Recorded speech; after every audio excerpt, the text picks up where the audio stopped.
Hey everyone, welcome to the Bizzaro Zone with yours truly, Bizzaro. In my last video, which will be up shortly, if it's not up already, I did a combo count, once again, where I brought back one of my old first types of videos, where I showed you combos and then showed you the deck itself. So first time I went up against, I did Rocket, my very first video on this channel with Yu-Gi-Oh related stuff. But now I'm going against Sacred Beast. Oddly enough, Jesse, one of my friends, is playing Rockets competitively, and he's been beating my rear end since. And now, I finally think I have a good contender against the deck. Let me show you so you know what I mean. Alright, so first off, we have two Raviel Lord of Phantasms, blank. I'll explain that in a minute. So, basically, it's... You guys know what this does. It's just... Didn't realize it, but some of it's a bit messed up on one of the lettering. Like, look at this. Versus the spacing on this one. Okay, but that's okay. So basically, you can't special summon it. You can't normal summon it. You gotta special summon it by attributing 3 monsters, such like that. But that's just 2 Raviel, 2 Uriah, and then 2 Haman, Lord of Striking Thunder. Reason I do 2 copies instead of 1 or 3 copies is I play Pot of Desires in this deck, which for the first time I'm actually doing. So that's one thing.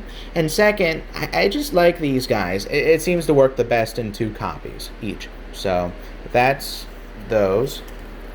Then I have 1 of Raviel Lord of Phantasms, Shimmering Scraper, an alternative version of it, which you can summon by attributing 3 monsters. You can activate the following effects once per turn. I can discard and target Raviel that I control for the rest of this turn.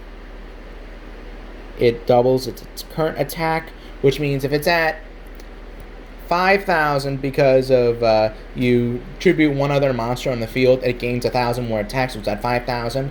Now it's at 10,000, but I think it's only for that turn. Also can attack all monsters your opponent controls once each. And then if this card's in your graveyard, you can tribute 1 monster, add this card to hand. So you only need 1 of this because it recycles itself. Now for the searchers and other cards in this effect, in this thing. So we have Dark Beckoning Beast, triple Dark Beckoning Beast. Basically it's like Stratos, so normal summon this. You can either add 1 of the 3 Sacred Beasts from deck to hand, or you can add a card that lists those 3 monsters on it, which could be any of the continuous spells or continuous traps, or the other 2 types of monsters I'm going to show you in this. You can add any of those types of cards to your hand, but it's got to have Uriah, Raviel, or Haman in that text in order to do it, or the Sacred Beasts themselves. Alright, then what you can do is you can do an additional normal summon, 1 more additional normal summon, that's a fiend monster with 0 attack and defense. And you can only do that once per turn. So you can summon, well, you can't, I don't think you could summon another version of himself, but that wouldn't be good because, 1, it's nullified by its effects.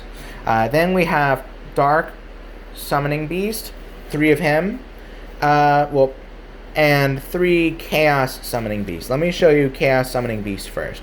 So Chaos Summoning Beast, if you do off of Dark Beckoning Beast, you can either summon Chaos Summoning Beast or Dark Summoning Beast. Chaos Summoning Beast isn't as good, but it's still good nonetheless, because what it does is Chaos Summoning Beast allows you to tribute it and special summon 1 of the 3 Sacred Beasts, ignoring its summoning conditions from your hand. So if you have Raviel, only Raviel or Haman, you can pick which one of those by tributing it, which is good. Also, which is good, is you're able to add the field spell, which I'll show you guys in a minute, by banishing it, which you can do later on in effect after you do it, which is good of its own, not gonna lie. Let me just put these back. Hold up, it's gonna take a second. Meanwhile, Dark Summoning Beast does the same thing as, well, it does the first effect of Chaos Summoning Beast, except the fact that it can also search from the deck. So if you don't have any of the Sacred Beasts in your hand, no issue. You just normal summon this by tributing Chaos Beckoning Beast, I think it is. Well, no, Dark Beckoning Beast. I'm sorry, I'm still getting used to these cards' names. By attributing Dark Beckoning Beast itself to normal summon this, then you contribute it for one of the Sacred Beasts from the deck. And then, by banishing this, you can add one of those Sacred Beasts to your hand by banishing this. One card. Now, before I get to the hand traps, I'm just going to show you a little thing that I decided to put in. I don't know if it's going to be a brick or not, but I decided to add the pieces of Exodia inside. Reason being, if I get another way to win, I'll find a way. And also, it's just different ways of, I don't know. I like it, with the deck, it allows you to draw cards depending on if you have a Sacred Beast on the field or other things in the deck. So I like adding Exodia to that. And I actually won a duel with Exodia inside before. So moving on to hand traps, we have 2 Ash, 2 Droll and Lock, and 1 Effect Veiler. It explains for itself. And that's it for the monsters. Now let's get on to the spells. Okay, so we have triple Opening of the Spirit Gates. This is one of the most important spells besides the field spell. So what it does is, if this card is activated, you can add one of the Sacred Beasts or a monster that specifically lists any of those cards in its text. So you can bring out the 3 guys I showed you earlier, which is Dark Summoning Beast, Chaos Summoning Beast, or Dark Beckoning Beast. Any one of those. And then you can combo off. So you can just have this, add one of those 3 monsters to hand, like preferably Dark Beckoning Beast, because you can do more with that. But if you already have Dark Beckoning Beast in your hand, you can bring out the other 2, no problem. Also, I can discard 1 card, special summon a Fiend with 0 attack and defense from your graveyard. And also, once per turn, if I control a level 10 monster, I can add a continuous spell from my graveyard to my hand, which could possibly be this, because it doesn't say accept this, or another continuous spell, which I'll show you in a second. And I can only activate one of those 3 effects once per turn. So there's that. Now comes the field spell. The field spell, Fallen Paradise. Now, Fallen Paradise is pretty cool. It's pretty good. Your opponent cannot target the 3 Sacred Beasts or Armatile, the Chaos Phantasm, in your monster zones with card effects. Also, they can't be destroyed by your opponent's card effects either, while I control them. If I control one of the 3 Sacred Beasts or Armatile, the Chaos Phantasm, in your monster zone, you can draw 2 cards, which is why I add Exodia into this, because it's once per turn. I can use this effect of Fallen Paradise once per turn. So, that's cool. Although I'd have to have spell and trap protection, but that's cool. Because listen, it helps the monsters and you can just go for an instant game. Next we have 2 Cerulean Skyfire. This is the protection to help with Haman. To special summon Haman using its own procedure, you can also use face down spells I control using once per turn while I control an attack position Haman. I can negate any spell and trap effect activated by your opponent. Then change 1 Haman of Striking Thunder you control to defense position. If a face-up monster, one of the 3 Sacred Beasts I control, leaves the field, I take no battle damage. I take no damage that turn, which is pretty cool because that's something. Next, I have Dimension Fusion Destruction. I can banish from my hand, field, or graveyard the fusion materials that are listed on a Phantasm Fusion monster. which is for Armatile, the 3 Sacred Beasts, I'd have to banish them. Okay, so that. Or, it also allows us to use Phantasm Emperor Trilo, which is just 3 level 10 monsters, which is the same thing, basically. You can do them, just, that's fine. I take no battle damage from attacks involving the monster special summoned by this effect. If I control one of the 3 Sacred Beasts, your opponent cannot activate cards or effects in response to this card's activation, which is really good because it protects that. Next, I play double Pot of Desires. I would play triple, but because I don't want to get rid of too many resources too quickly, I want to make sure I just run 2. We all know what this does. Okay. Next, we have 1 for 1. So I can send 1 monster from my hand or graveyard, my hand to the graveyard, and special summon a level 1 monster from my hand or deck. So what I'd do is I'd bring out Dark Beckoning. Well, I'd send Chaos Summoning Beast for another Chaos Summoning Beast from hand or deck, so I could do its effect, and also to banish it for Fallen Paradise at the same time. So that's cool. Next, we have double Cosmic Cyclone, burn 1,000, target a spell or trap on the field, banish it. 1 Call by the Grave. That's all I have right now. So that's that. Next, that's all for the spells. Now come the traps. Next, I play triple Awakening of the Sacred Beast. This is the killer in the deck, because depending on how many Sacred Beasts you have on the field, between the 3, with different names, you can do this. First, if you have 1, each time your opponent normal or special summons a monster, you gain life points equal to the attack of that monster. Next, if you have 2, you negate the activated effects of monsters your opponent controls.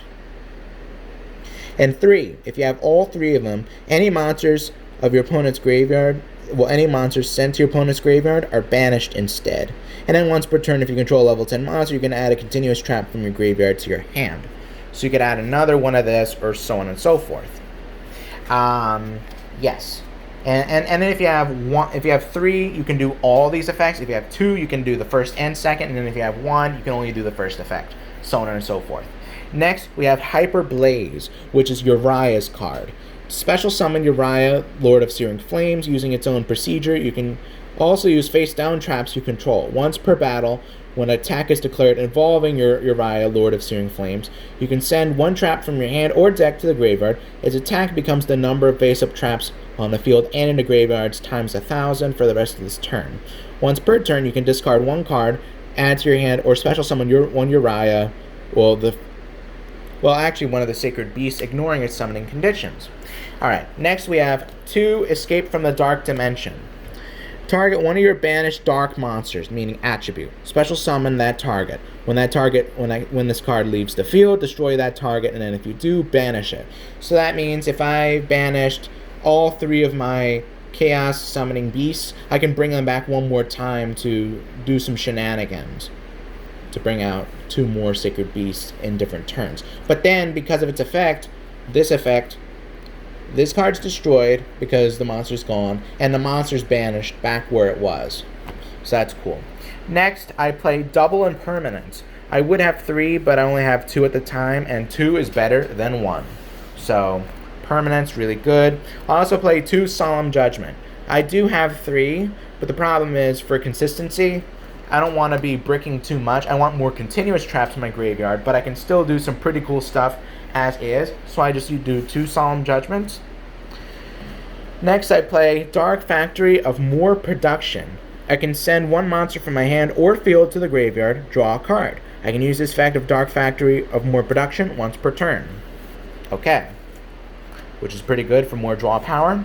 Also, I play 1 Solemn Wishes. Every time I gain 500 life points every time I draw a card or cards. So that's cool. Next, I play 1 Solemn Strike,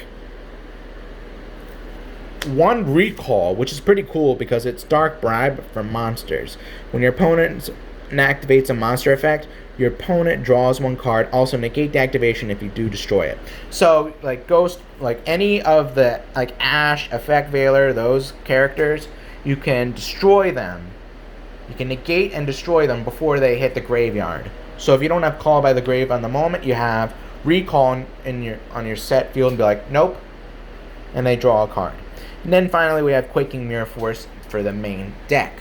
Alright, so that's the main deck. So now we have